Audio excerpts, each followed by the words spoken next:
Good afternoon, my dear student.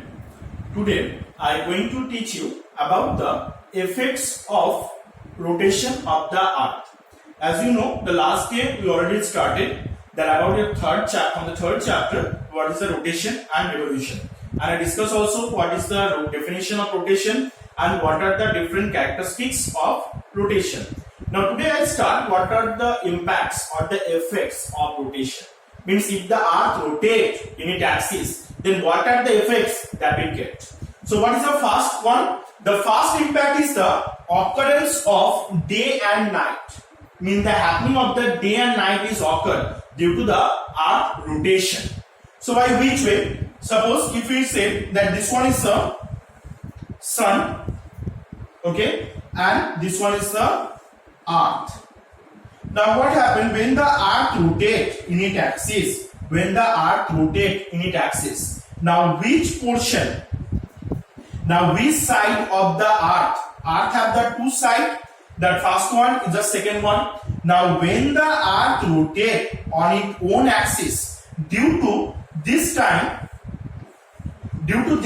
which part of the earth? Suppose this part of the earth is come to the front of sun. So this part receive light and it became the day.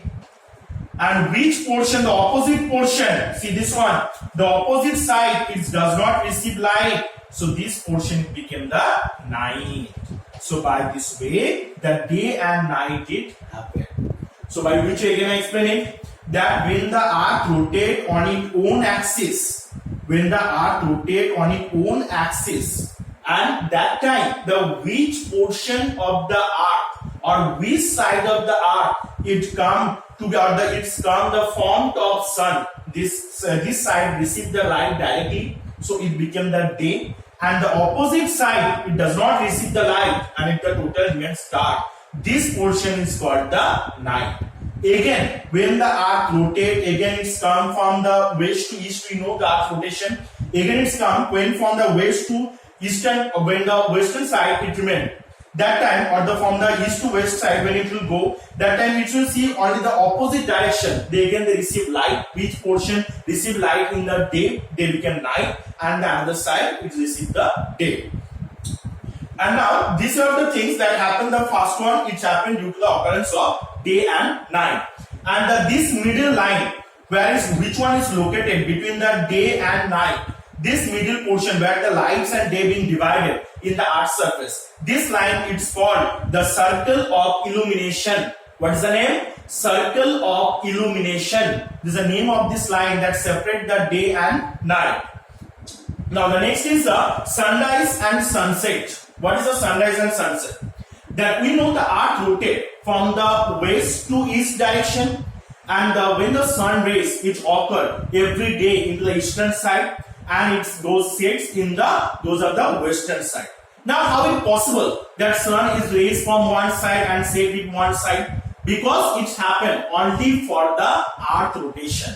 Because the earth rotating around the sun, for that reason only that it can possible that when in the morning time or in the dawn time, when we see the sun that is raised in the eastern side, and in the afternoon time when it goes sets on that time, we have to see the sunset time, we have to see in the western side. So it is possible that for the earth rotation. If the earth rotation is not happen, then we see the sun, there are sunset and sunrise in the same direction. Now the next is the Coriolis effect. This is a very important one. What is the Coriolis effect? That the Coriolis effect is the effect or the force that when the wind and ocean currents, it impacts the two things, that wind and ocean current.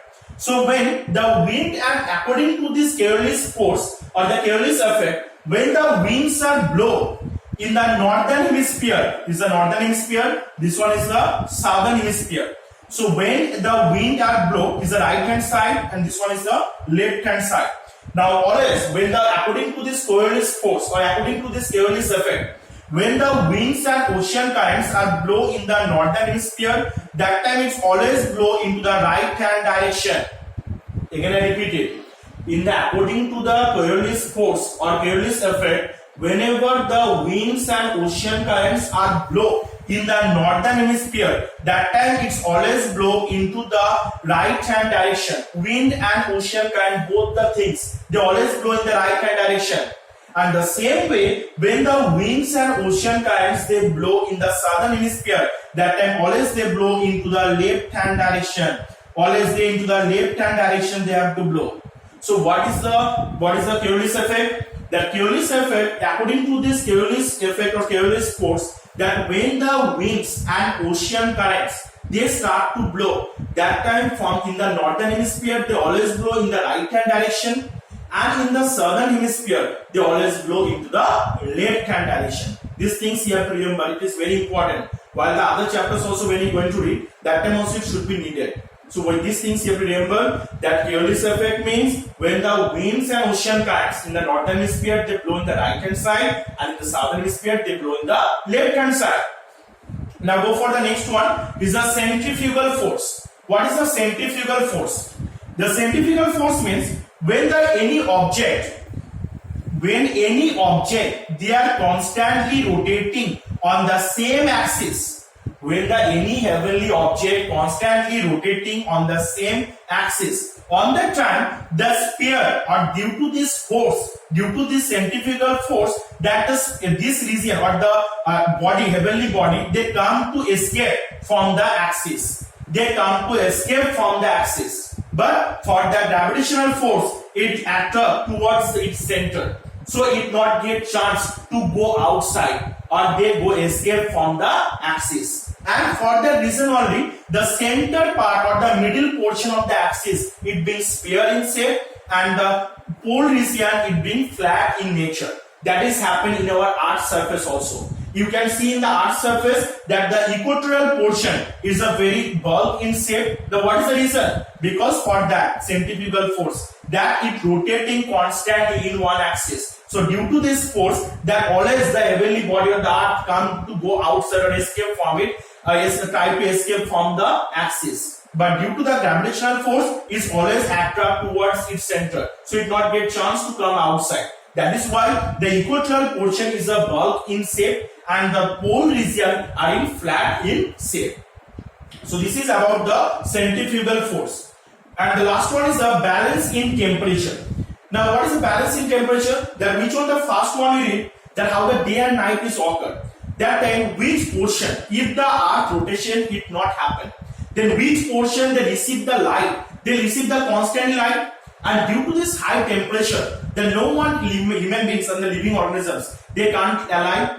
So when it rotate, the earth rotation it happen. That is why only the which side during the daytime they receive the daytime, again after 12 hours this side it start to receive the night time. So how much sunlight or the temperature they receive at the day, due to the night they have to escape or return back into the space, and they maintain the balance in temperature.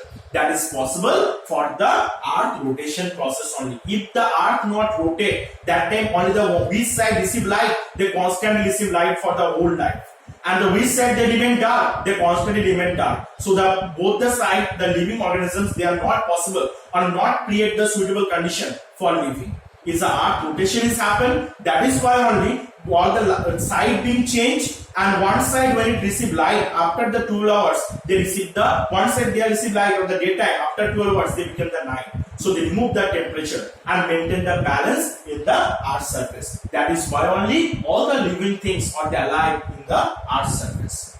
So I hope you have to understand this all the points. So what are the effects of the rotation of the earth? Occurrence of day and night, sunrise and sunset, and the Coriolis effect, centrifugal force, and the balance in temperature.